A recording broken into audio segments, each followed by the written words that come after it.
राजकीय क्षेत्रातूनच आणखी एक मोठी बातमी ती म्हणजे भविष्यात आदित्य ठाकरे हे महाराष्ट्राचं नेतृत्व करू शकतात।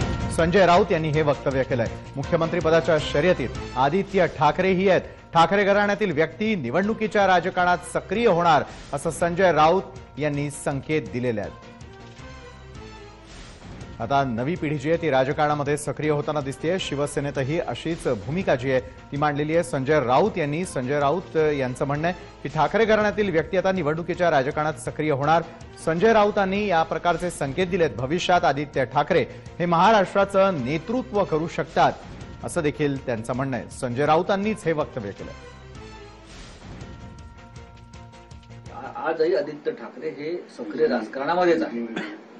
शिवसेनेच्या प्रवाहामध्ये नवीन पिढीला आणण्याचं काम, तरुणांना आणण्याचं काम ते सातत्याने करत आहे। आणि भविष्यामध्ये आदित्य ठाकरे हे महाराष्ट्राचं नेतृत्व मजबूतीने करू शकतील असा विश्वास माझ्यासारख्या पक्षात सातत्याने काम करणाऱ्या नेत्याला वाटतो। अनेकदा कार्यकर्त्यांची फार मोठी इच्छा असते की आपल्या नेत्यानं निवडणूक लढवा, इच्छा असते।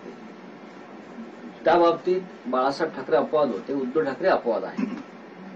आदित्य ठाकरे तिसऱ्या पिढीचे नेते आहेत। तरुण पिढीला जर वाटत असेल आदित्य ठाकरे यांनी संसदीय राजकारणात येऊन राज्याचं किंवा देशाचं नेतृत्व करायला पाहिजे, तर त्याबाबत आम्ही त्यांना गळ घालू।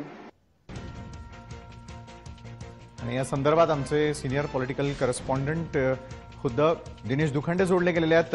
दिनेश, भविष्यात आदित्य ठाकरे महाराष्ट्राचं नेतृत्व करू शकतात असं संजय राऊत यांचं म्हणणं आहे। नेमके काय संकेत आहेत?